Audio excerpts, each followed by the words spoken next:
What's something you realized wasn't normal about your childhood? I thought everyone had to check their mattress for cockroaches before lying down until I was 15 years old and went to someone else's house for the first time. My morning routine involved shaking out my shoes because mice nested in them overnight. I also had to brush maggots off my backpack because the smell of rotting meat from somewhere deep in the house attracted flies that laid eggs on everything. The path to the bathroom required stepping on compressed newspapers that squished with mystery liquids leaking from garbage bags since 2011. Sometimes I'd hear crunching when I accidentally stepped on the bones of one of our cats that had died and gotten buried under trash before anyone noticed. My breakfast came only from sealed packages because once I almost ate cereal full of ants. A lot of the time I had to pee in bottles because the path to the toilet was blocked by the collapsing mountain of adult diapers my mother bought in bulk. Nobody in our house needed them, but she insisted they'd be worth money during the next pandemic. When Parker transferred to our school and picked me to be his history partner, I tried to convince him to switch. I knew eventually he'd want to meet outside school, but he had already turned in the paper with our names and said it would be too much hassle to change it. He kept pushing to work at my house until I finally made up this whole story about my grandmother being sick. I told him she was super contagious and had something doctors couldn't figure out. He suggested we work at his place instead and even offered to pick me up so I wouldn't have to take the bus. I told him the bus didn't run to his neighborhood. Even though the truth was, I just didn't want to trap him in a car with my smell. I had been washing my clothes in the bathroom sink at school with the pink hand soap and drying them under the hand dryer, but the smell of decomposition and ammonia had seeped into the fabric permanently. Walking into his house broke my brain. My eyes didn't know what to do with all the empty floor space. It took me 10 seconds to realize those white things were actual walls. Walls without brown roach stains, water damage, or black streaks from whatever fungus was eating our house from the inside. His kitchen had a table with nothing on it, just empty space where people could put plates and eat food like normal people.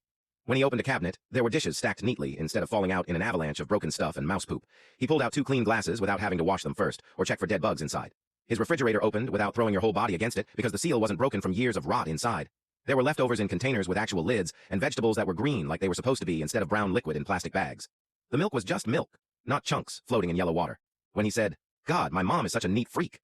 It's honestly embarrassing how she makes me clean my room every single day. While pointing at a bedroom that looked like something from a movie, I made this weird choking sound, like an animal being strangled. I started crying so hard I puked on his clean carpet. He got me water in a glass that didn't even have a gross film on it and helped me to his bathroom, where I could wash my face in a sink that was white, not brown. The water didn't smell like rotten eggs. When I finally stopped crying, he just said, "You can come here whenever you need to," without asking why. Seeing a normal house made me completely lose it. Later, when his mom drove me home, I tried to get her to stop at the corner, but she insisted on taking me to my actual house because it was getting dark. When we pulled up, I saw Parker and his mom staring at the newspapers covering every window from the inside.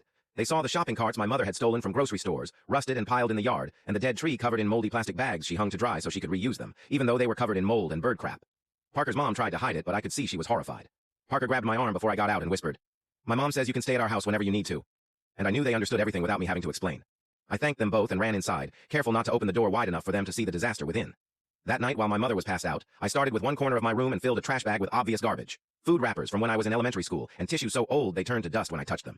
My mother screamed at me when she noticed things were missing, but I kept going. After that night, I couldn't stop. I'd wait until my mom passed out and start filling bags, dragging them to the curb like some ashamed raccoon, and every bag I took out revealed another layer of rot, a hydra you couldn't kill.